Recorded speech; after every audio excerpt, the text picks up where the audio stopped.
Hello and welcome to success mantra. तो स्वागत है एक बार फिर से आप सभी का हमारे the Hindu daily news analysis में। तो आज यानी कि 12 मार्च 2025 के द हिंदू में क्या है खास, जो कि एग्जाम पर्सपेक्टिव से बहुत ही ज़्यादा इंपॉर्टेंट है। चलिए जल्दी से डिस्कस कर लेते हैं। So the first news from the Hindu today is from illegal jobs. 283 Indians trapped in illegal jobs rescued brought back.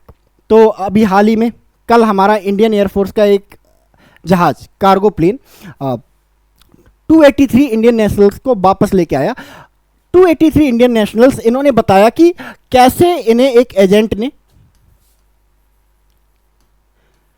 है ना ल्यूक्रेटिव ऑफर दिया, यानी कि लालच भरा ऑफर दिया कि आप हमारे साथ चलो, हम आपको ऐसी जॉब दिलाएंगे जिसमें बहुत सारा पैसा होगा। लेटर ऑन वो एजेंट इन्हें अपने साथ थाईलैंड, म्यांमार, कंबोडिया जैसे कंट्रीज में ले गया। इनके पासपोर्ट सरेंडर कराए गए और इन्हें फोर्स किया गया फ्रॉड कॉल सेंटर्स में काम करने के लिए। आपने सुना होगा कि आपके पास कॉल आते रहते हैं, स्कैम से रिलेटेड आपके बैंक अकाउंट की डिटेल मांगी जाएगी। तो ऐसे कॉल सेंटर्स में इन्हें काम कराने के लिए फोर्स किया गया। लेटर ऑन क्या हुआ कि जब ये वहाँ पे काम करने लगे, फोर्सफुली काम करने लगे, देन कुछ लोगों ने रजिस्ट करने की कोशिश की कि हम ये काम नहीं करने वाले हैं। तो इन्होंने बोला था कि देखो भाई, आपने किया है क्राइम। उन एजेंट ने बोला कि आपने अब किया है क्राइम, और अगर आप ये काम करने से मना करोगे तो हम आपको कहाँ दे देंगे, पुलिस में दे देंगे। एक तो आप क्राइम कर रहे हो, वो भी दूसरी कंट्री में, ठीक है। सोचो आपके साथ क्या है ना हाल करेंगे यहाँ की कंट्री के लोग। तो इसी वजह से ये लोग किस में चले गए, साइबर स्लेवरी में चले गए। साइबर क्राइम करना एक होता है, उसमें अपनी विल होती है कि मैं अपनी मर्जी से कोई साइबर क्राइम कर रहा हूँ। साइबर स्लेवरी करना मतलब कोई मुझसे फोर्सफुली साइबर स्लेवरी करा रहा है, किसी मेरा पासपोर्ट रख लिया गया है या मुझे ब्लैकमेल किया गया है, ठीक है। अनएम्प्लॉयमेंट बहुत बड़ी प्रॉब्लम है और ये अनएम्प्लॉयमेंट की वजह से ही हो रहा है।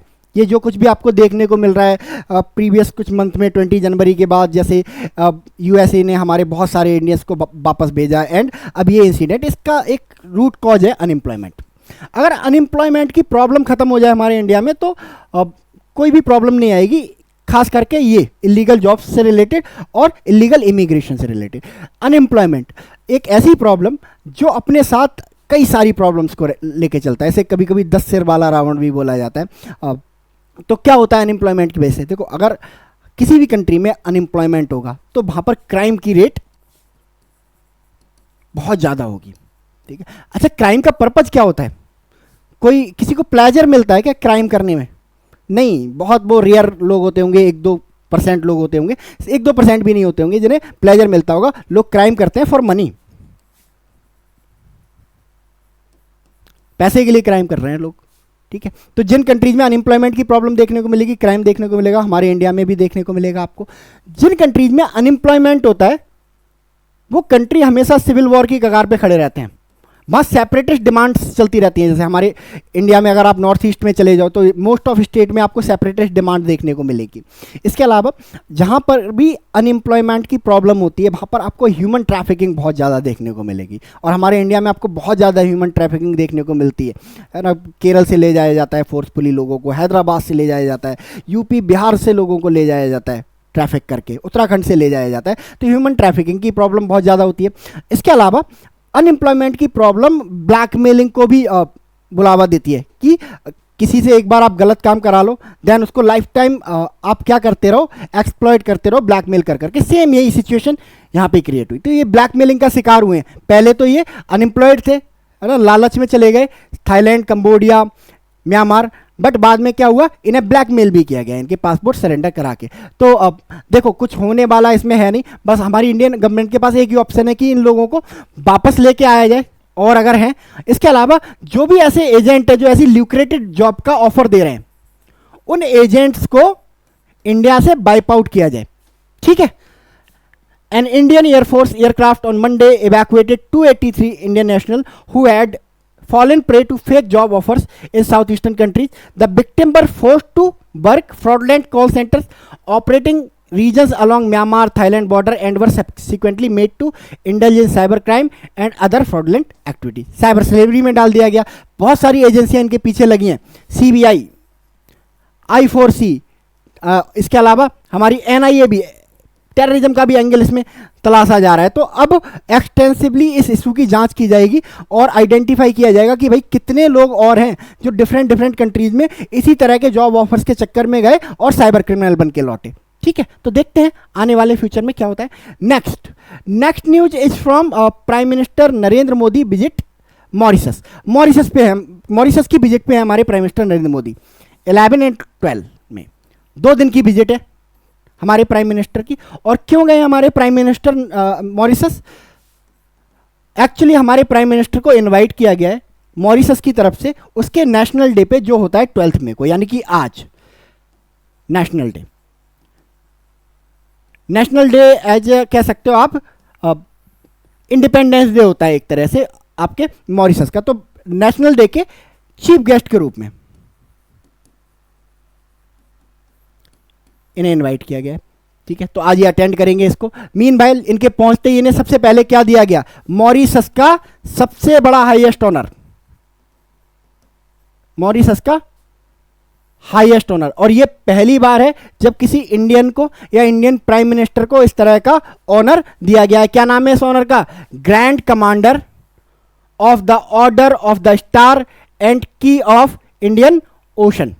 ठीक है, grand commander of order of the star and की ऑफ इंडियन ओशन, की ऑफ द इंडियन ओशन। तो ये अवार्ड दिया गया है प्राइम मिनिस्टर नरेंद्र मोदी को from the Mauritius government. Mauritius के जो प्रेसिडेंट हैं जिनका नाम है धर्मवीर रामगुलाम और जो प्राइम मिनिस्टर है नवीन चंद्र रामगुलाम, इन लोगों ने मिलकर ये अवार्ड इनको दिया है। तो आज chief guest as a chief guest यहाँ पे अटेंड करेंगे इसको एंड बाद में वापस आ जाएंगे। बात करें इंडिया मॉरिशस के रिलेशंस की तो बहुत गहरे रिलेशन है, बहुत लंबे कल्चरल टाइज हैं, हम लोग पहले भी डिस्कस कर चुके हैं। आप देखोगे अगर इनके प्राइम मिनिस्टर का नाम देखो तो इनके प्राइम मिनिस्टर का नाम है धर्मवीर गोखुल। और अगर इनके प्राइम मिनिस्टर की बात करें तो इनका नाम है नवीन चंद्रा रामगुलाम। तो आपको कहीं ऐसा नहीं लग रहा कि ये नाम इनके इंडियन है? तो ये एक्चुअली नाम इनके इंडियन नहीं है, ये लोग ही इंडियन है। बहुत समय पहले ब्रिटिशर्स मॉरिशस जब एक सिर्फ आइलैंड हुआ करता था, है ना, कोई कंट्री नाम जैसी आइडेंटिटी नहीं थी मॉरिशस के पास। बिहार से बहुत सारे लोगों को पकड़ के ज़बरदस्ती स्लेव बना के इन आइलैंड में ले जाया जाता था शुगर की एग्रीकल्चर करवाने। बाद में लेटर ऑन इन्हें यहीं छोड़ दिया गया, फिर इन्होंने भी वापस आने का मन नहीं बनाया और ये वहीं सेटल हो गए। और मॉरिशस जब एक कंट्री बना तो आज मॉरिशस की सारी इंपॉर्टेंट पोस्टों पे आपको यही लोग देखने को मिलेंगे। तो हमारे कल्चरल टाइज हैं। इसी वजह से देखोगे आप हमारे नरेंद्र मोदी जो प्राइम मिनिस्टर हैं उन्होंने इंडिया मॉरिशस को कल्चरली और जोड़ने की कोशिश की है। देखो prime minister Narendra Modi gifting water from Mahakumbh to Mauritius president on Tuesday, क्योंकि उन्हें पता है ना कैसे हैं, बाय रिलीजन हिंदू हैं, सनातन को मानने वाले हैं। तो महाकुंभ का इनको क्या लेके गए? महाकुंभ का जल लेके गए इनके लिए। बात करें और अगर इंडिया मॉरिशस रिलेशंस की तो इंडिया मॉरिशस रिलेशन हर एस्पेक्ट में, किसी भी एस्पेक्ट में आप अगर आप देखोगे तो आपको टॉप लेवल पे देखने को मिलेंगे। अगर आप इकोनॉमिकली देखो तो मॉरिशस के साथ हमारा फ्री ट्रेड एग्रीमेंट आपको देखने को मिलेगा, DTAA double tax avoidance agreement आपको देखने को मिलेगा। इसके अलावा इंडिया मॉरिशस इकोनॉमिक फोरम भी आपको देखने को मिलेगा। तो इतने गहरे टाइज हैं, किसी कंट्री के साथ ऐसे इकोनॉमिक टाइज देखने को नहीं मिलते। बात करें अगर FDI की तो सबसे ज़्यादा FDI किस रूट से आता है? मॉरिशस के रूट से आता है हमारे यहाँ पे। इसके अलावा जो हमारी अगर बात करें मैरीटाइम सिक्योरिटी की तो मॉरिशस पूरी तरह रिलाई करता है, पूरी तरह भरोसा करता है इंडिया पे फॉर इट्स मैरीटाइम सिक्योरिटी। वहीं बात करें अगर इंटरनेशनल प्लेटफॉर्म पे एक दूसरे के साथ खड़े होने की तो जो जहां मॉरिशस यूनाइटेड नेशंस में इंडिया की permanent membership, United nation security council में, है ना, परमानेंट मेंबरशिप का सपोर्ट करता है, वहीं इंडिया ने भी मॉरिशस को सपोर्ट किया है on the issue of Chagos island. हम लोगों ने डिस्कस किया था। ठीक है, तो प्राइम मिनिस्टर नरेंद्र मोदी की इस विजिट से ये जो रिलेशंस हैं और ऑल टाइम हाई पे जाने वाले हैं, है ना, क्योंकि अब जो ऑनर दिया है, पहली बार ऑनर दिया है, इससे दिखता है कि जो मॉरिशस है कितना सीरियस है इंडिया के साथ अपने नियर फ्यूचर रिलेशंस को लेके। ठीक है, चलिए नेक्स्ट है India emerge as top source of foreign direct investment into Dubai. ठीक है, अब हम बात करते हैं जब FDI के बारे में तो इंडिया हमें FDI की टॉप मोस्ट डेस्टिनेशन लगती है, यानी कि इंडिया में बहुत ज़्यादा FDI आता है। ठीक ठीक है। बट अगर बात करें कि इंडिया के लोग कहाँ अपना पैसा इन्वेस्ट करते हैं, तो वो जगह है दुबई। यूएई का एक शहर है, बहुत ही डेवलप्ड शहर है, और ये शहर जाना जाता है अपने बहुत ज़्यादा मिनिमल टैक्सेशन के लिए, ठीक है। The relentless flight of Indian entrepreneurs, consultants and businesses to Dubai over last decade amid a favorable tax regime and business friendly environment is now showing the impact on the ground। बहुत business friendly environment है, आपको बहुत ज़्यादा taxation, बहुत ज़्यादा licence की ज़रूरत यहाँ पे नहीं पड़ने वाली है। दैट इज़ भाई इंडियंस के लिए ये क्या बन गया है, दुबई एक फेवरेट स्पॉट बन गया है for FDI, foreign direct investment. ये क्या होता है एफडीआई? हम लोगों ने कई बार इसको डिस्कस किया एफडीआई को। एफडीआई मतलब अगर सिंपल लैंग्वेज में इसको समझें, ऐसा इन्वेस्टमेंट जो फॉरेन से डायरेक्टली किया जाता है। मान लो कोई पर्सन है, इलॉन मस्क है ना, कहां से है? यूएसए से। इलॉन मस्क अगर इंडिया आना चाहता है, इंडिया में कोई इन्वेस्टमेंट करना चाहता है, इंडिया आता है और डायरेक्टली अपनी कोई कंपनी खोलता है। मान लो उसने स्पेस एक्स की ब्रांच खोल दी यहाँ पे, ठीक है। तो इलॉन मस्क ने डायरेक्टली अपना पैसा किसमें इन्वेस्ट किया है? इंडियन मार्केट में इन्वेस्ट किया है, तो इसी को क्या बोला जाएगा? एफडीआई। इसके अलावा एक और टर्म होता है एफआईआई, फॉरेन इनडायरेक्ट इन्वेस्टमेंट या फॉरेन इंस्टीट्यूशनल इन्वेस्टमेंट। जब कोई फॉरेनर इंडिया में डायरेक्टली इन्वेस्ट ना करके शेयर मार्केट में इन्वेस्ट करता है, तो उसको एफआईआई बोला जाता है ना। तो जब डायरेक्टली पैसा इन्वेस्ट किया जाए किसी कंपनी में या फिर अपना ही कोई प्रोजेक्ट शुरू किया जाए, ऐसे स्ट्रक्चर को क्या बोला जाता है?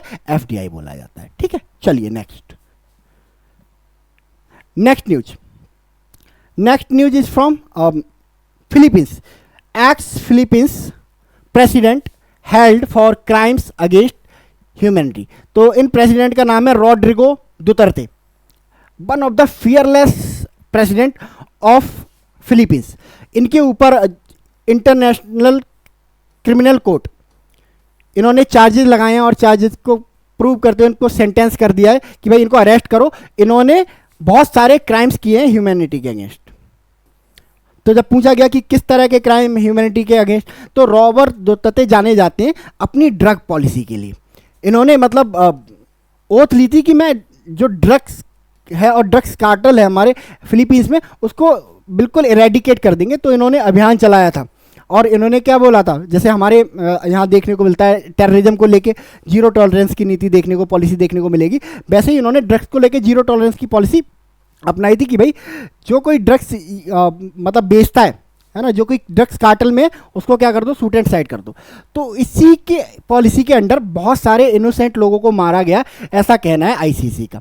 The 79-year-old faces a charges of the crime against humanity of murder according to ICC for a crackdown that right group estimate killed tens of thousands of mostly poor men even without proof they were linked to drug। यानी कि ICC का कहना है कि जिन लोगों को Rodrigo दुतर्ते ने मारा, वो ज़्यादातर गरीब लोग थे और इनकी गवर्नमेंट के पास ऐसा कोई प्रूफ नहीं था उनको मारने से पहले या मारने के बाद कि ये लोग किसी भी ड्रग कार्टेल से लिप्त हैं। तो ये क्या हो गया? एक तरह से क्राइम अगेंस्ट ह्यूमैनिटी हो गया, इसलिए इनको अरेस्ट किया जाना चाहिए। तो फिलीपींस की जो पुलिस है, मनीला की जो पुलिस है, उन्होंने इनको अरेस्ट कर लिया है और एक एयरबेस पे रखा हुआ है, एक एयरपोर्ट पे रखा हुआ है। एंड फाइनली इनको डिपोर्ट करने की तैयारी है हेग में आईसीसी का हेडक्वार्टर देखने को मिलेगा। तो मीनवाइल जो एक्स प्रेसिडेंट है, उन्होंने सुप्रीम कोर्ट में एक प्ली फाइल की कि भाई आप मुझे वहाँ मत भेजो, आप मेरा ट्रायल यहाँ चलाओ, जिसको सुप्रीम कोर्ट ने ठुकरा दिया है। तो अब इनका हेग जाना तय हो गया है। देखते हैं इनको किस तरह की सेंटेंस मिलती है, कैपिटल की सेंटेंस मिलती है या फिर लाइफ टाइम इम्प्रिजनमेंट मिलता है, ठीक है। चलते चलते जान लेते हैं आईसीसी के बारे में। आईसीसी क्या है ना? आईसीसी के नाम पे अभी तक हमने इंडियन क्रिकेट काउंसिल के बारे में ही सुना होगा, बट आईसीसी का मतलब सिर्फ इंडियन क्रिकेट काउंसिल नहीं होता, इसका मतलब होता है इंटरनेशनल क्रिमिनल कोर्ट। कहीं भी दुनिया में अगर कोई जीनोसाइड होता है, होमिसाइड होता है या क्राइम अगेंस्ट ह्यूमैनिटी होता है, ऐसे मैटर्स को सुनने का काम करता है इंटरनेशनल क्रिमिनल कोर्ट। 2002 से एग्जिस्टेंस में आया। हालांकि इसके लिए जो स्टैट्यूट है वो 1998 में ही बन गया था, रोम स्टैट्यूट बोला जाता है इसको, ठीक है। बट इन्फोर्स होने में इसको 4 साल लग गए और 2002 में ये एग्जिस्टेंस में आया। इसका हेडक्वार्टर आपको हेग में देखने को मिलेगा। हेग कैपिटल है किसकी? नीदरलैंड्स की।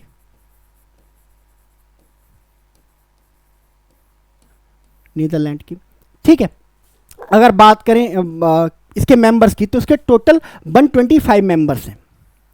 ठीक है, और बहुत सारे जो प्रोमिनेंट कंट्री हैं वो इसके मेंबर भी नहीं है। अगर आप देखो इसकी मेंबर की लिस्ट को, तो China, India, Israel, Russia and United state, ये आपको लिस्ट में नहीं मिलेंगे। यूएसए ने तो अभी हाल में इसको छोड़ दिया।